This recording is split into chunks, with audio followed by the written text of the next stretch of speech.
Hello and happy Friday, and thanks for tuning into RadioFreeRhinecliff.org. And this show in particular, correct me if I'm Norm, I'm your host, Norm, and I'm thrilled to be here tonight with a novelist, freelance editor, teacher, and writer who's been described by the Washington Post as a, quote, consistently surprising writer who puts as many crazy demands on the English language as it's ever endured, end quote.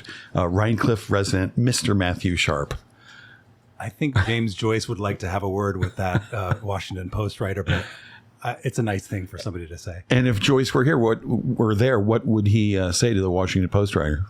No, that's me. I'm the one who does that. Yeah. Something that I'd probably need an encyclopedia to understand. Yeah. So have you read much Joyce? Do you admire Joyce? I do. Yeah. I admire him more than love him. Uh-huh. But yeah, I've dipped into Finnegan's Wake. I once saw John Cage talking about Marcel Duchamp and James Joyce, and he said, "I return to Finnegan's Wake as one returns to prison." And I don't have that intense a relationship with Finnegan's Wake, but it's really fun to dip into. But yeah, I've read Ulysses. I read it with one of those little Ulysses playbooks. And I read it right after reading the Odyssey, which it's based on, and it's as Michael Jackson said in a different context, it's too high to get over and too low to get under. But can you get around it? You got to go through it. Yeah. So is Finnegan's Wake the more sort of notoriously difficult of his books, or the most? It's much more out there. It's free jazz. Okay. And Ulysses is maybe kind of pretty far out there, hard bop or something. Hard bop. Yeah. Are you a jazz fan? I am. Yeah. Huh. Well, I'm just going to jump right to this. Does your appreciation for jazz sort of influence your writing style, and the meter of your sentences? And I would say that jazz improvisation is probably my model for artistic production, for writing. Interesting. How so? Sitting down and not knowing what I'm going to say and hoping something interesting arises, and having maybe some deep structures in my head of what a story might look like. But not really just, improv. Improv is the most pleasurable thing about writing. And I would say it's also the most generative thing. I don't want to, of course, I always end up writing things that I already know, but I want to write as few things that I already know as possible. I want to write as many things that I don't yet know as I can. Right. But you also write things that are based on other things. Like one of your books, and I haven't read this, sounds so good, is 10 short stories called Stories from the Tube. And each story is based on a TV advertisement. And you said you tried to imagine what the characters' lives would be like beyond the 30 seconds of existence.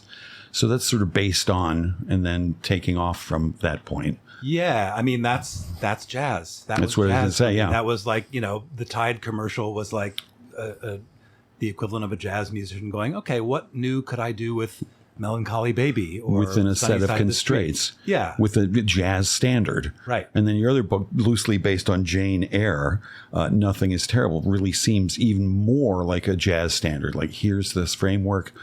How can I interpret it? What can I bring to it to make it mine and make it interesting? And also sort of needs an audience who understands the source material is going to maybe enjoy it more. Yes, but I don't think it's necessary to have read Jane Eyre in order to appreciate Nothing is Terrible. In fact, my experience of writing Nothing is Terrible is that I didn't know I was imitating Jane Eyre until about midway through the novel. And then I realized, holy shit, this is Jane Eyre. I'm rewriting Jane Eyre. How did this happen? Right. Yeah. And so what kind of emotions did you feel with that? Delight. Oh, really? Yeah, sure. Huh. I mean, I wasn't plagiarizing Jane Eyre. I was just copying some elements of the structure, and I sort of had, and then I realized each character in my novel had a cognate in Jane Eyre. That's amazing. But it's nice that you were happy instead of thinking, oh, fuck, I'm like, it's too similar. I need to stop and change and come back. But this, I guess, has been your thing for a long time. Happy to build on the shoulders of those who have come before you.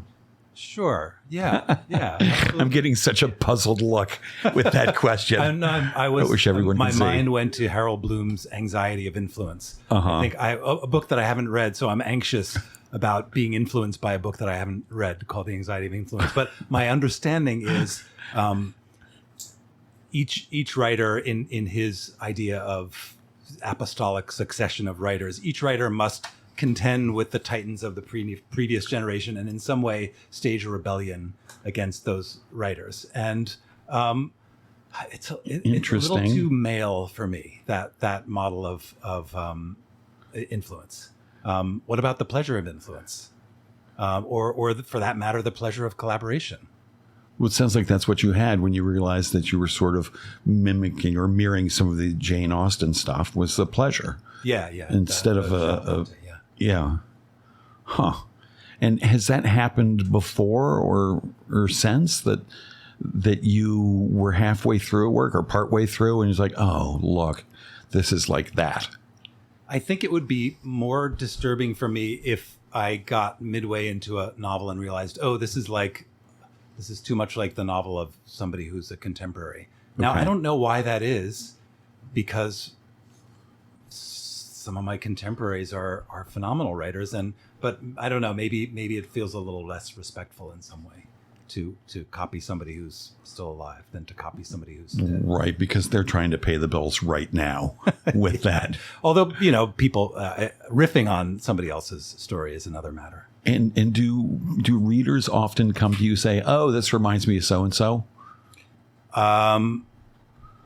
Yeah, I get that from time to time. Yeah, I mean, or marketers want me to remind them or want me to be like somebody else who's very successful. That's a common thing. Marketers, book publishing companies. Book publicists. So they can send out, say, if you liked Jane Eyre, you'll love... Yeah, I don't know. I don't think Jane Eyre probably would resonate for them as a comp title. They want, the rules for comp titles has to have been within the last 5 years and have sold, X number of copies. And what is that X? Like 10,000, 100,000? Probably 100,000 would be great. 5 million. I think I don't know. I think they probably want everybody writing a memoir wants to say that it's like Eat, Pray, Love, but that's so that comp title is probably Eat, Pray, Love. I didn't read that. I haven't read it either, but I've seen it around. And my daughters at one dinner, one of them said something that the other thought was not so clever or just lame in one way, and she said, "Oh, that's so Eat, Pray, Love." See, now that's a popular book because it's become an adjective. Yeah. If it's become an adjective, it's like up there with Kafkaesque. Yeah. She didn't mean it in a complimentary way. Yes. Now I'm holding your book here, The Sleeping Father, which I actually read. It's so amazing. So amazing. I know I told you that many times. Thank you. But I'm looking at the back now. And you got some great blurbs here. At the top of the heap, George Saunders, another really amazing writer. He's wonderful. Yeah. And actually, now that I think about it, I don't know anything think about this before, your writing seems to be in the same ballpark as his. A little bit. Yeah, I think so. A little bit sometimes, this is not the right word, but it's the word I want to use, gonzo. Just a little bit out there and kooky and very interesting. And this is one of very few, I'm holding it in my hands, one of very few novels I've ever read. Mostly it's nonfiction books that get this, where pages are dog-eared and passages are underlined. Cool. And stuff. Yeah. Thank you. Yeah. Well, because it's not just a nice story in The Sleeping Father, but there's also so many really interesting turns of phrase and thoughts. And if you don't mind, I'm going to give you this. This is just the page that opened up. There's so many of them. And would you mind reading this part here? Oh, sure. This is going to be fun and interesting because I don't know what passage you're having. No, I know. Spring it on you. Okay, here we go. Fondly, cordially, sincerely yours, best wishes, with best wishes, kisses and hugs, XO. If the X in XO stood for kiss and the O stood for hug, which letter of the alphabet, Chris wondered, stood for cunnilingus? Wow, you really made me read this, huh? Yeah. Briefly, he pondered a possible next business venture with friend and fellow capitalist Francis Dial to assign a form of intimate carnal contact to each of the remaining 24 letters of the alphabet. To patent, copyright, and or register as a trademark each letter so assigned, to sell the letters individually or in packages of 26 to the worldwide market of letter-writing Roman alphabet users. In a moment of intoxication with his own genius, Chris signed his email to Jennifer with an odd exuberance, sent it, died. It's so good, but it's nuts. You know, I mean, it's a crazy idea that this kid, Chris, who's the protagonist of this novel, had of not just assigning some sort of carnal meaning to each letter of the alphabet, but then patenting it, trademarking, making money off of it. It's a nutty idea. It's about as plausible as my capitalist ideas, my entrepreneurial ideas. Okay, good. So I was channeling my desire to make enough money to live, and also sort of ill-suitedness to do so. And so was this fictional, or was it a thought? I mean, did this spring to existence as you were writing this book, or had you had this idea before? I don't remember. I think it sprang to life as part of writing the book. And in general, do things spring to mind as you're writing, or do you have ideas and they come into your mind as you're writing? Both. I mean, as I said, it's the holy grail is they come to you as you're writing, that you are taking dictation. That's the idea, that you're in flow would be another way to put it. And that things come to you as needed, sentence by sentence. And I think that was one of them. I don't think that I had thought of that before. Right. And I had forgotten that I wrote that. It's been a few years since I wrote that book. Yeah. Or read it. And that book did very well for you. That book, yeah, that's maybe a story worth telling for any struggling writers out there, because it was a mighty struggle to get that book published. So I had written 2 books prior to that one. The one you mentioned, Stories from the Tube, that was a riff on TV commercials, and Nothing is Terrible, that was an accidental riff on Jane Eyre, and one of them being a book of short stories and one of them being a novel. And I got what I thought was a really good thing at the time, a 2-book deal with an imprint at Random House called Villard. And they decided to publish the stories first, which is unusual because I think they thought, oh, stories based on TV commercials, this will be catchy. And for whatever reason, it wasn't. It didn't do well by publishing standards, and then by the time Random House got around to Nothing is Terrible, they kind of had lost some confidence in the property, me as a commodity. And so they didn't put a whole lot of weight behind it. Even if they did, it's a really weird book. Its protagonist is an intersex person who has got characteristics of male and female, and ends up having an affair with her 6th grade teacher. So it's probably something that a lot of people would struggle with. Intersex. Do people not say hermaphrodite anymore? I don't know. I don't know. I think that, but that's kind of what you mean. That I understand is the current term is intersex. Intersex. Yeah. Okay. So those books didn't do well, and then my agent quit the business, and so I found this new agent who is still my agent, a great guy named David McCormick, and he took it on.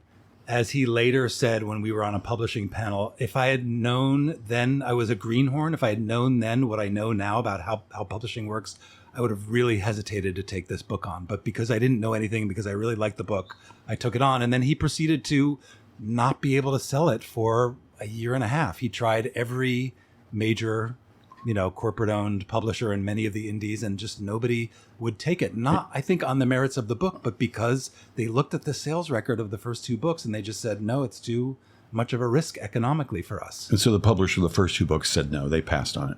I don't even remember, probably because it was so traumatic, but yeah, they passed on it, and because I didn't. Yeah, anyway, that's another story. But something I read online said there were like 25 publishing houses said no to the Sleeping Father over the course of a year and a half, and I kind of thought, all right, well, I'll just write another book, and hopefully that one will sell. And then and he said, look, you can throw in the towel, and let me buy you a beer. And he said, no, damn it, I'm selling this book. I love this guy. Did. I'm imagining like Burgess Meredith and Rocky. No, Burgess Meredith said, "Stay down, Rocky," and this guy said, "Get up, Sharpe."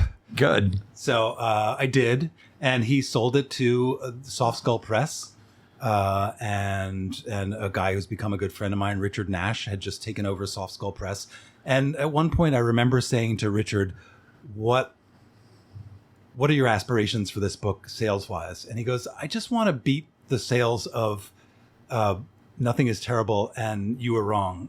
No, not Nothing is Terrible and Stories from the Tube." And my heart sank because it was really not much of a bar to surpass. Because those books had sold like 3,000 copies? Something like that, yeah. Right. And he said, "Let's say 5,000. And I thought, all right, okay, all right. This is the life of a literary author. I accept it. But you'd get like $3 or $4 per sale, or was it? I would have to make back my $1,000 advance first. Right. And then I would get... it's really low. It's like 10% of the sales price of each. Did it come out in hardcover? No, it came out. That's the paperback original. So okay. And so like $1.40. Let me just digress a second here, because you teach writing to a lot of people who have high hopes of being a writer and making money in that business. Do you talk to your students about this, about the reality of like finding an agent who can find a publisher who can get you a deal and you can make back your advance? I mean, it's a tough road. Yeah, and there are more ways to travel that road than what you just named. That's the kind of classic traditional thing that at least when I started out, that was the way that most people did it. But now you can go directly. There's so many indie publishers out there that you can go directly to some of them without an agent, or you can publish yourself. All of them are arduous. And yes, Right. yes, I do talk to my students about it. And I also talk to them about not getting too hung up on it. Like many of the students that I have taught, particularly the graduate students, are very focused on being published. And most of them are in this beautiful place where they haven't yet been published. And so they can be nobody, doing nothing, having a relationship with the world and themselves through language. And I mean, ideally, you keep that at all times. Like you are doing this incredible thing. You are taking this ordinary object of language that we all use to communicate every day, and through alchemy, you are transforming it into art. And in so doing, you are becoming someone different. And I think that's really powerful. And I will give the publishing talk to anybody who wants to hear it, because I too had aspirations and still have aspirations to be published well, to sell a lot of books, to make money, to be loved and adored by fans. But you have to keep this other thing alive, which is the artist's journey, the journey of self-discovery through the creation of your art. And discovery of the world, and discovery of the magnificence of your plastic medium language. Yeah. That's amazing. That's so good. So now back from this digression to you taking the Sleeping Father and your new agent taking it out into the world. Oh, yeah. 25 places said no, finally. Right. So Soft Skull Press. Yes. The oddly named Soft Skull Press. Yeah. Run at that time by Richard Nash. Hoping for 5,000. Hoping for 5,000 copies to be published, to be sold. And then it started to get some review attention, including from a writer named Claire Dederer, I hope I'm pronouncing her name right, who has actually gone on to have quite an illustrious writing career herself, in the New York Times, a full-page review, a very laudatory review, and then some editor at the Times decided to keep it on what was called the "and bear in mind" page for 5 or 6 weeks after, where they just keep mentioning the book on, this is our favorite few little books that we've been reviewing lately. Right. And is this where Susan Isaacs saw it? Two remarkable things happened that caused far more sales, both of them, than the full page review in the New York Times. The first was that I can't believe I'm blanking on her name. She's a Baltimore writer. She wrote yikes, I'm going to have to come back to it because I can't remember. Yeah. But she's a very well thought of and actually a brilliant writer. Anyway, she gave a rare interview in the Times. This well-regarded and brilliant writer who lives in Baltimore, whose name I can't remember. That's okay. I have to come back to it. Dinner at the Homesick Restaurant. Does that mean anything to you? No. Anyway, I'll come back. I'll think of it. Anyway, she gave a rare interview for the Times, and the author, the interviewer said, "What are you reading lately?" And she named 2 or 3 books, of which mine was one. So that you could see instantly the spike in sales off that. And then the other thing that happened is another guardian angel of mine, even more angel than the person whose name, Ann Tyler. Thank you. Yeah. I couldn't remember it. So Susan Isaacs, who writes, really smart, interesting mysteries among other things. She wrote Compromising Positions. She happened to be reading the N. Bear in Mind column, and she decided, this sounds interesting. I'll get this. And then her good buddy Katie Couric called her up and said, "Would you like to be the celebrity guest on the Today Show who picks a novel by a relatively unknown author, and we bring that author on? It's the Today Show Book Club." And she said, "You know what? I like this novel by Matthew Sharpe called The Sleeping Father. Let's do that one."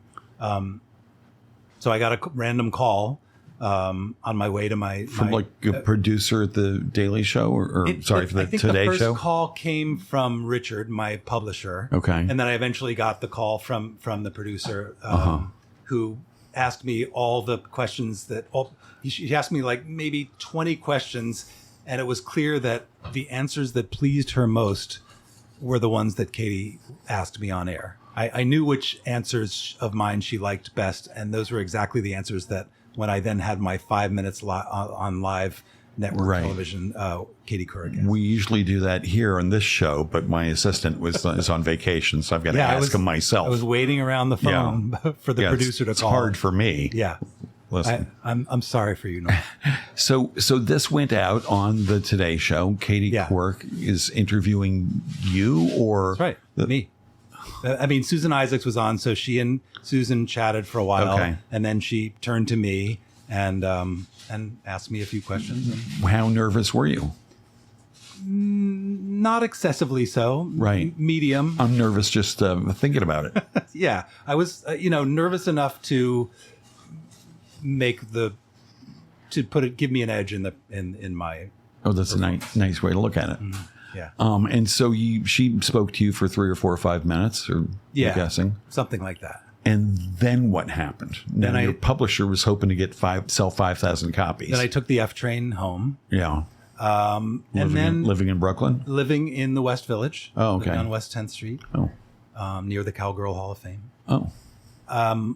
And then we started selling a lot of copies. I don't remember how many. More than 5,000, fewer than 100,000, somewhere in between those two numbers. That's a big gap. In the U.S. And then other things that happened were publishers in other countries started contacting my agent and making deals. And then a producer by the name of Michael London, who's done some really interesting projects. Milk is the one that comes to mind, the biopic of Harvey Milk with Sean Penn. Oh, yeah. Yeah.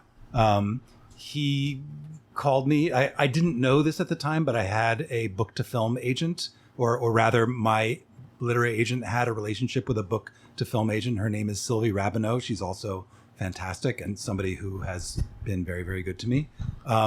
And so Sylvie arranged for me to talk to, first I think I had a call with her. I was going to my day job. I was teaching creative writing at a high school in the South Bronx. And I just remember on my lunch period one day having this conversation with this very enthusiastic agent on the West Coast, who then set up a conversation with Michael London. And so I had, for a bunch of years, I had a film option. And then some years later it became a TV option. And I don't know, 7 or 8 publishers outside the U.S. published it. And yet the whole time I remained the same schmuck I was before any of this happened. But could pay your electric bill and your gas bill at the same time. I was a slightly better dressed schmuck. Yeah. Right. And what happened with those options? What happened with those options, with the film I TV. Can be summed up with the term 2008. The stock market crashed, the economy shrank, and Warner Brothers decided we don't do that kind of film anymore. We only do Marvel films, or I don't know who does the Marvel films. But, we need what they call tentpole films. Films that, or what do they call them? Tentpole 4-quadrant films, where all the different demographics enjoy your film, and the tentpole holds up the whole tent. It strikes me as a very phallic image, but whatever. Yeah, a very phallic image. So the options, old options, are just dirty. Nobody wants to dust them off. I learned something interesting about how the film business works. So an option in my case meant that Warner Brothers was renting the exclusive right to make a movie based on my book.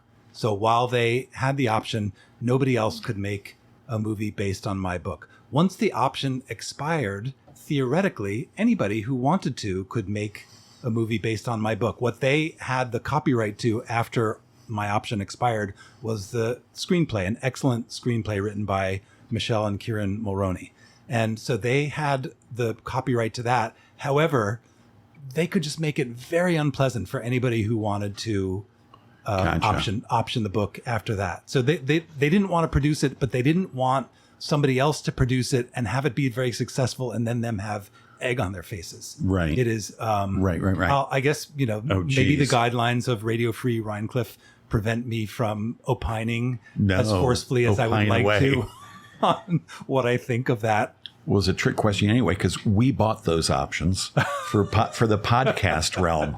All right. And we're exercising them right now. Thanks for being a part of it. So you said something unusual that you don't hear a lot of writers say, that you really liked the screenplay. I did. Yeah. And did you have any say in it or any hand, or did you have the attitude that I always think writers have to have, saying, you bought it, it's yours. I wish you good luck. Yeah, I had that attitude.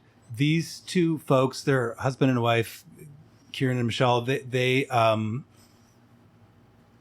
we had a couple of long conversations before they started writing, where they asked me questions like, what are your favorite movies? And then I named some really weird, obscure movies and they were like, okay, they didn't say this. They weren't too polite to say this, but they were like, all right, we can't imitate those movies. But, and then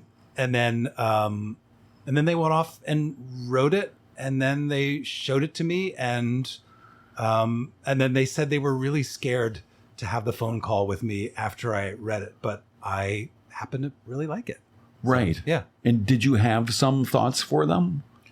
I did. They didn't ask, and if they had asked, I might have made a few suggestions. It was those same two folks who did a TV pilot based on the novel, and with that I did give them some notes, and it was very I happen to really like what they did, and I give people notes on stories for a living, so I thought, okay, and I did it respectfully, and they were super cool with it, and they were like, you don't understand how many people give us notes in a much more aggressive and less useful way than you just did. So I guess the film business is as they say, a collaborative medium, and you're collaborating with a lot of people who are worried about the bottom line, so their agendas are different then.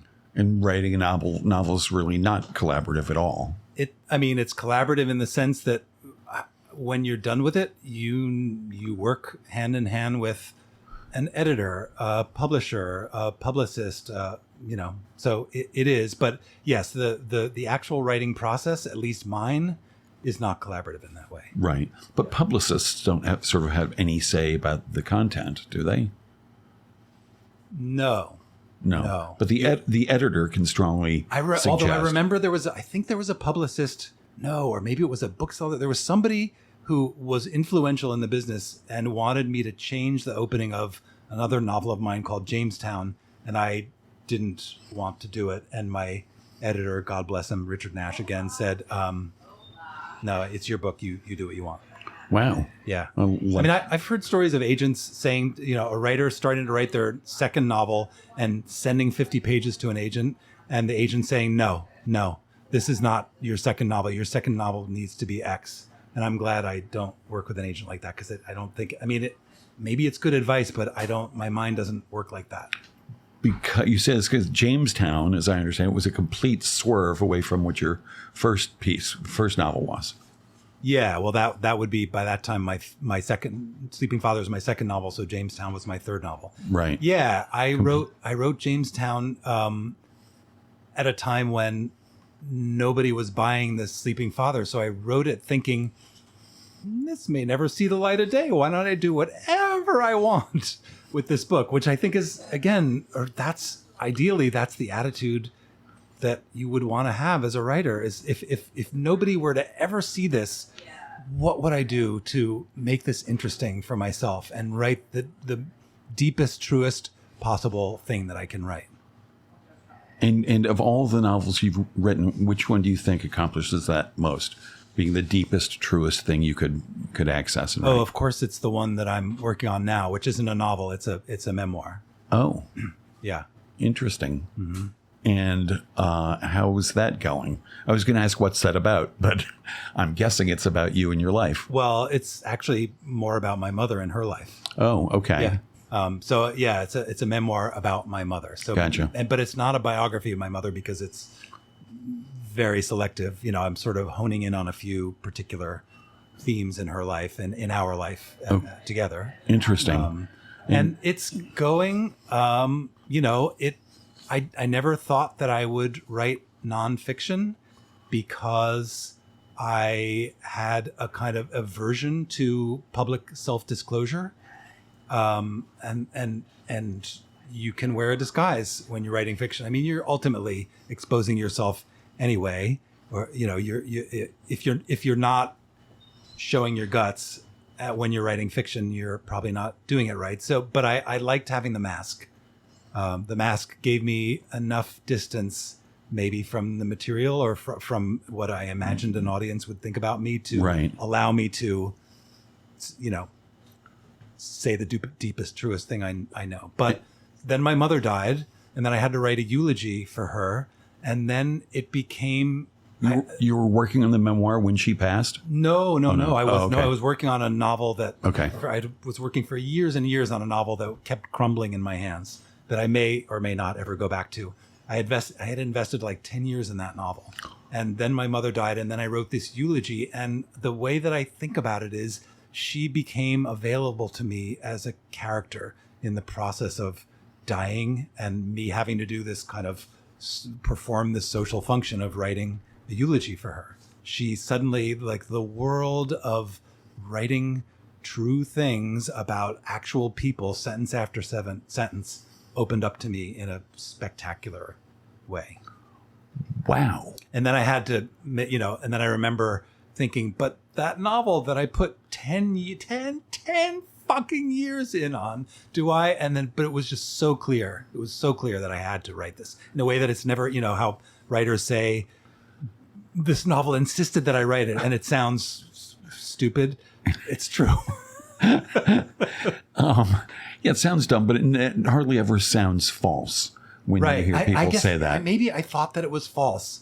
I thought that it was a little bit of patting yourself on the back or making something more dramatic than it actually was. But or just reaching for a handy cliche. Yeah, that right. But this, I don't know. There's something I feel like maybe future Matt was saying to 2019 Matt, you need to go through this gauntlet of writing this book in order to come out the other end as me. Wow. This book of reckoning with your mom. Yeah. And I'm sorry for her passing. Thank you. Who was she?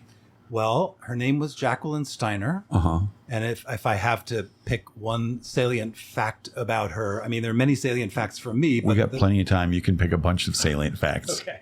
So the one, as a first fact, as a who was she fact, she was the co-author of a folk song that became very popular called Charlie on the MTA.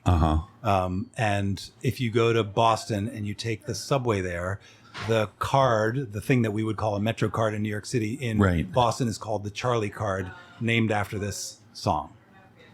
Would you like to hear it? Sure. Are you going to sing? I'm going to sing a few bars. I'll sing it for you if you would like me to. Yeah, sure. If that's not against the radio free. No, not at all. Okay. It's encouraged. Okay. So, me. Let me tell you the story of a man named Charlie. On a dark and fateful day, he put 10 cents in his pocket and he kissed his loving family and he went to ride the MTA. Did he ever return? No, he never returned, and his fate is still unlearned. He may ride forever 'neath the streets of Boston. He's the man who never returned. Charlie put in his dime at the Kendall Square station, took a train for Jamaica Plain. When he got there, the conductor told him one more nickel. Charlie couldn't get off that train. Did he ever return? No, he never returned, and his fate is still unlearned. He may ride forever 'neath the streets of Boston. He's the man who never returned. Now all night long through Greater Boston, Charlie looked around and sighed. I'm sore and I'm disgusted and I'm absolutely busted, and I guess this is my last long ride. Charlie's wife goes down to the Scully Square station every day at 2:15, and through the open window she hands Charlie a sandwich as the train goes rumbling through. Did he ever return? No, he never returned, and his fate is still unlearned. He may ride forever 'neath the streets of Boston. He's the man who never returned. Now, you citizens of Boston, don't you think that it's a scandal that the people have to pay and pay? Vote for Walter A. O'Brien and fight the fare increase. Get poor Charlie off that MTA. Love that. Thank you so much for saying. My pleasure. So he didn't have the additional nickel to get out of the subway. Yeah, so they wrote it as a campaign song for that guy mentioned in the last verse, Walter A. O'Brien, who was running on the Progressive Party ticket. And the incumbent had raised the fare on the Metro by making it so that if you went outside the center of the city, you paid an extra 5 cents, but you had to pay it when you got off the train. Right. And so they posited this sort of Kafkaesque figure of Charlie, who's riding eternally on the train because he doesn't have enough money to get off. Love that. And what happened to that song? Did it become a hit somewhere? Did other people cover it? Or yeah, it took a while. She wrote it in 1949, and by the way, Walter A. O'Brien got 1% of the vote, and then was run out of town for being a Red. That's a whole other story. Oh wow! Actually, it's related to the story of how the song became a hit. So then, this was 1949, early 1950s, the Red Scare. So there was an up and coming folk singer named Will Holt. I mean, the song started making the rounds in the folk circuit. Musicians started playing it in clubs, and this one up and coming folk musician named Will Holt recorded it for his debut album, and Life magazine even went so far as to do a photo shoot with him at various picturesque stops on the Boston subway system. And then it was the single from the album, and it started getting played on radio stations. And because that guy Walter A. O'Brien was mentioned in the song and was a so-called known communist, the radio stations started getting hate mail and hate phone calls, and they pulled it from the air. And Will Holt watched his singing career crumble, and time pulled the spread. And so that's a little footnote in the story of the McCarthy era in this country. My goodness. And then the Kingston Trio. And did your mom, as a co-writer, ever get any heat? I guess it's okay to say this now that she's dead. She got heat for being a fellow traveler. Right. Yeah. I don't know if she got heat for the song per se, because I don't think she was associated publicly with the song. The writers of songs are often kind of in the background, right. Particularly if they're not the ones who are covering the song. Right. All right. Let me take a quick break here. As is traditional, and correct me if I'm wrong, you brought a cocktail, in this case, a mocktail, for us to enjoy. Yes. And after you're singing, I'm guessing maybe you're parched and. This is known as a ginger shot. And it is extremely healthy if it's not devastating. It's very potent. It has ginger, lemon juice, water, a dash of cayenne pepper, and a dash of turmeric. And blended heavily and put through a strainer and served up for your delectation. And thank you. And do you drink this often? I haven't drunk it in a while. I went through a phase. Cheers. I sort of have these fantasies Oh my God. It's Oh, wow. yeah. It's a little tart. Yeah, a little tart. It kind of burned my tongue too. I wonder what that is. Sorry. Can you go on with the interview? I thought I go on with the interview. Yeah, that's really something else. I'm going to drink it slowly. Yes, right. I should have said beforehand. Measure the effects You should before I dive right in. So Mom was a folk singer. Is that right? Yes. She sang classical too, but and folk. And your sister's a singer, is that right? My sister is a singer. My Susanna Sharpe, my brother-in-law Sergio Santos is a percussionist, and they've had a bunch of bands over the years. They had one called Catavento. They had a band called Samba Police. They're in Austin, Texas. Nice. And I will add that my niece Karina Santos is a classical violinist, and my nephew Paulo Santos is a jazz saxophonist. Wow. Jazz R&B samba. Both niece and nephew actually play a variety of genres, but I think his home genre is jazz, and hers is the classical repertory. And did you ever play an instrument? I did. I played violin, and my teacher was my father, and that didn't go great. Right. So I switched over to the flute, and I kind of was harassed heavily for being a boy who played the flute. And so I gave it up. Huh. Well, there's like Ian Anderson and Herbie Mann. I mean, there's lots of Jean-Pierre Rampal. I didn't. Yeah, I don't. For what I mean, who knows? The years that I gave it up, adolescence, it's a complicated time. And it is. There's a lot going on, and I do wish I had stayed with music, but I feel like I channeled my whatever musical gifts I may have. I think I channeled them into writing. It's very much a rhythmic and melodic experience for me to write sentences. And do you read everything you write out loud before you know it's done? Yeah, I mean, I hear it in my head. Some writers I know write with music on. I can't do that because I can't. It would be like trying to hear two songs at the same time. Yeah, or two melodies or two rhythms that might not match up. Yeah. And do you pay a lot of attention to what kind of rhythm you want for a certain emotional part of the story, a certain narrative part of the story? It's pretty intuitive. Okay. I'm aware of this thing that fiction writers call duration, which is how, given how much fictional time goes by. Norm took another sip. Yeah. How much fictional time goes by over the course of reading a page of the work. So do you want 10 years to go by in the course of a page, or do you want, 5 seconds to go by? Or a day to go by in the course of 400 pages. Yeah, right. As in Ulysses. Yeah. Right. Yeah. So that question of duration is really interesting to me. And so, yeah, but it's not happening consciously. Right. Like, when do you want to slow time down and when do you want to speed time up? And I really think actually, I learned this when I taught at Bard. Writing is called a time-based medium. And I do think that one of the things that you're doing for readers when you're writing a story is you're kind of taking care of time for them.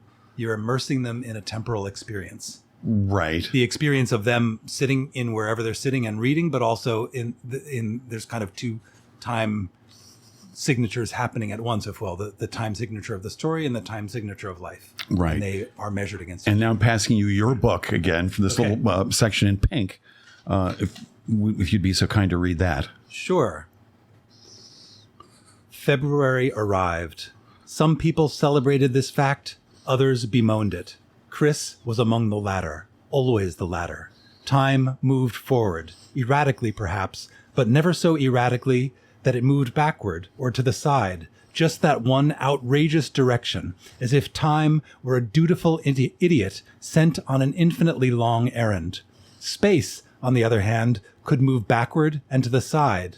Not that space was any great shakes. Space was pretty stupid too. Space was limited. Time, at least, in time at least, two or more things could coexist in a given space, whereas in space, only one thing could coexist in a given space. The worst was when you put time and space together. They diminished each other. they added up to less than the sum of their parts. Thought, however, could do things time and space couldn't. Thought could go backward and forward in time, and legend had it that you could hold up to 7 thoughts at once in the single space of your head. But thought was weak compared to time and space, and entirely dependent upon them. One little puff of nitrous oxide to the brain, and thought was obliterated, whereas time and space had always existed and would always exist, world without end. Amazing. Just amazing. And this is one of the passages I circled, is just illustrating one of the things I enjoyed about your book, which is so many interesting ideas. Not just a good story, but so many ideas. I'm like, wow, that's an interesting thought. I never looked at it that way. And I'll tell you again, I like the way your brain works. Oh, and it's fun to read a book, a novel especially, and have that reaction. Yeah, I know that when I was writing that book, I had a quantum leap in how much of my experience of life I could figure out how to get onto the page. Right. So I don't know why. I was living with my then girlfriend in Amman, Jordan at the time. Wow. And I didn't speak Arabic, and it was about 100 degrees out, and I had an amoeba. So I was really just home all day, every day with nothing to do. And something happened to my brain or heart or fingers or whichever parts one writes with. And it's like, now I look back on it and I go, oh, it's, how like when you see a little kid running exuberantly across the field, which I, as a 60-year-old man, can no longer do. And you're like, that kid is having such a great time exuberantly running across the field. When I read this now, I'm like, that's what was happening to me as a writer at that moment. I was discovering my legs. So the amoeba, discovering running. The amoeba is helping other things run, your brain somehow. Yes. And was it serious? I mean, that stuff can be really serious physically. It seems to have subsided. I can say that now. That's good. Yeah. 24 years later, I don't have an amoeba. Oh, good. Well, it's internet radio. You could say if you wanted to. Well, what an amazing experience, and what an amazing leap forward as a writer to get to this point where you're happy delving deeper. Yeah. And now it sounds like you're doing that once again with this memoir about your mom. It feels that way, we'll see if anybody else thinks so. But I certainly, I remember somebody asked the Dalai Lama as they were moving through a museum, and they were looking at artworks together, what makes a successful artwork? And his response was, the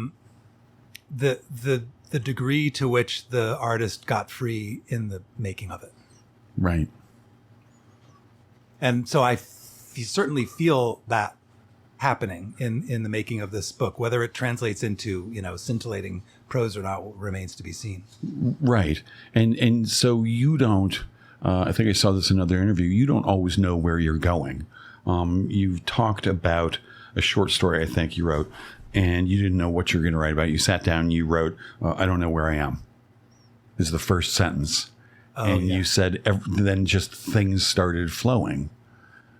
Yeah, I did this project where that became kind of an explicit constraint that I put on myself. It was a project of very short stories. Of not knowing where you were going to take them. Yeah, and the goal, the constraint was sit down with zero idea what story you're going to write each time I sat down to write a story. And how many of them did you write? I think I wrote about 120 of them. And where could an interested reader read those? There's a blog where I posted one a week for a year called Very Short Stories Are Us. R, just the letter R. So if you Google my name and Very Short Stories Are Us, you will find that blog. It's and how very short are they? Like 200 words? They are anywhere between 150 to 200 words. And I tried to. There's one that exceeds 1,000 words, but I think it's the only one. Right.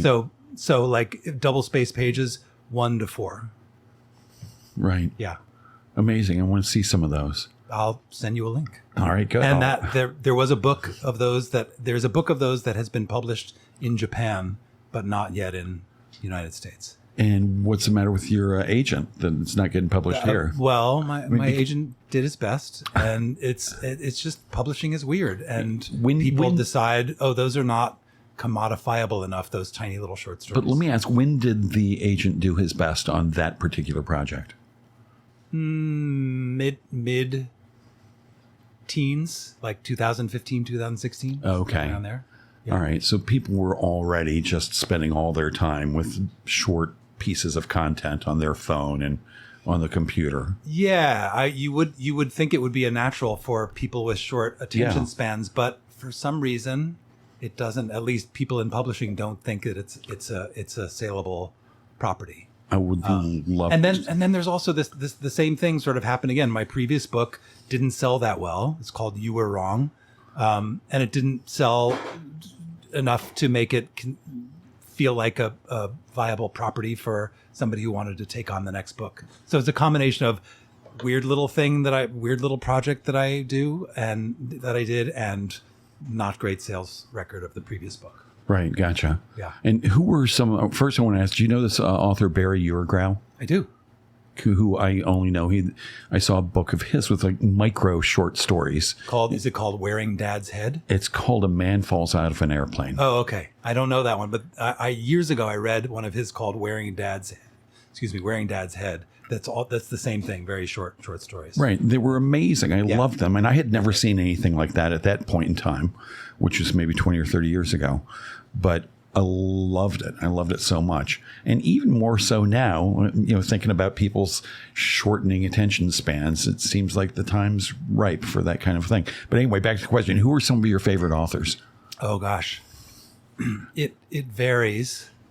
Every time I get asked the question. I mean, now I'm interested in memoirists. So there's a local writer. You might even know her. Her name is Abigail Thomas. She lives over in Woodstock. Sounds familiar. She's definitely been a role model. Her writing has been a role model. She wrote a book called Safekeeping and another one called A Three-Dog Life. And she's really interesting. And she just came out with a new one whose title is escaping me at the moment, but I think she turned 80. And so it's like, this is what it feels like to be 80. And it's a brilliant book. I heard her read the beginning of it at over at Oblong the other day. Oh, nice. Yeah. So she's one. Abigail Thomas. Okay. Vivian Gornick is another favorite of mine. She wrote a book called Fierce Attachments. I mean, she's written quite a few books. Both of them have. But I think I have this feeling when I'm reading Gornick that she's using the sentence as an instrument to think her way into the world. That you can feel the sentence being sent out as a probe to discover what she believes and knows. And you do some of that. Well, I aspire to it, and yeah, right. It's kind of, I try to make that my MO, but she does it. You can feel it when you're reading the sentences in her work, and I really admire that. And she's funny and an oddball, and she even has a book called The Odd Woman and the City. Right. I mean, one of the things I liked about this book I read is sort of seems like a reader reacting to what you just described, a writer thinking his way through the world around him by putting it into sentences and paragraphs and stuff. So you're doing all right from this humble non-book reviewing interviewer's perspective. Anne Carson is another one. I mean, she's a poet, but she has this memoir-like poem called The Glass Essay in a book called Glass, Irony, and God. That's an amazing one. Another poet named Diane Seuss, who came out with a book called Frank Sonnets that won the Pulitzer last year. And those are autobiographical sonnets. So those are some of I'm of course leaving out a gazillion people. I don't know, William Shakespeare, he's pretty good. And you write poetry too, right? Do you ever write sonnets? I would say I've messed around with poetry. I wouldn't. I don't feel. I certainly read poetry all the time. I always like to have at least a few poems running past my eyes a week. But I don't seem to have ever been able to feel at home in it in the way that I do with prose. both writing and reading? No, writing. Okay. Writing. Yeah, no. I feel super at home reading poems. Just I don't seem to be able to translate that into Gotcha. writing. I mean, I might. I hopefully have a few years left and can experiment. Yeah, I'll bet you do. You look pretty healthy. Oh, thank you. And that shirt looks really nice. Oh, thank you very much. Yeah. Well, two other authors I wanted to ask about because for some reason I thought of them when I was reading your stuff is Nicholson Baker. Do you know him? Oh, yeah. I haven't read that much of him. I read this kind of amazing book of his that, come to think of it, is a memoir called You and I, like the letter You and I, about his complicated relationship with the writer John Updike. Yeah. I really admired it. And then he comes up a lot. Other people quote him a lot. So every once in a while I see these passages of Nicholson Baker and I go, whoa, that dude is really interesting. And if I can find his book, I'll bring it to you. There was a book called The Mezzanine that must have come out in like 86 or 80 or something. And it was like 3/4 footnotes. Oh, really? But it was just in it, in this story, in this novel, there were so many interesting thoughts that it's like, wow, I hadn't thought of that. I hadn't considered that. And that's what made me think of him. Hunter S. Thompson. Oh, yeah. Yeah. I mean, again, too high to get over, too low to get under. Just really interesting writer. I mean, weird, kind of unpleasant person, I think. Well, I never hung out with him, but I never hung out with him. But yeah, I mean, what's it called on the camp? What's the one about Las Vegas? Fear and Loathing in Las Vegas. Fear and Loathing in Las Vegas. Yeah. That had a big impact on me when I read it. Yeah. Huh. And so you decided, and one of these things said you decided you wanted to be a novelist when you were like 10. I did decide that I wanted to be a fiction writer when I was 10. Yeah. Okay. Yeah. I wrote a short story about a bulldog who's a construction worker, and he goes to work and he gets an argument with his boss, and I enjoyed writing it. And I wrote it as I was just flipping through my language arts book in 5th grade, and there was, it was like 4 photographs of dogs, and pick one and write a day in the life of the dog. And so I did, and I showed it to my teacher, and she liked it, and I showed it to my classmates, and they thought it was funny, and I decided, all right, this is something that I can do as long as it gets easier. Right. And has it? No. I do remember that it was hard, and it has never ceased to be. I mean, maybe hard or difficult. Yeah, no, it is hard and difficult, but lots of pleasure too. Right. Yeah. All right, we're almost out of time. I want to just read this quote from you, I guess. I like Marlon Brando. I know he's not a writer, but now that he's dead, don't you think we all have a duty to fill the Brando-shaped hole in the universe by being a little more Brando in whatever endeavor we undertake, be it acting, writing, teaching, magazine editing, healing the sick, or selling shoes? 20 seconds. What do you mean by that? I said that? Yeah. Yeah. Oh, I don't know. I have throwing your words back at you. I have a crush on Marlon Brando. What can I say? He's a phenomenal actor, and I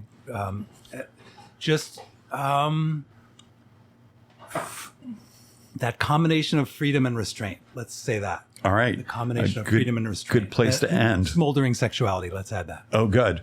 All right, Matthew Sharpe, thank you very much for being here. Everybody have a happy Friday. Stay tuned next for Radio Wax, Film Wax. Sorry. And have a great weekend. Matthew Sharpe, thanks again for coming. Thank you so much, Norm.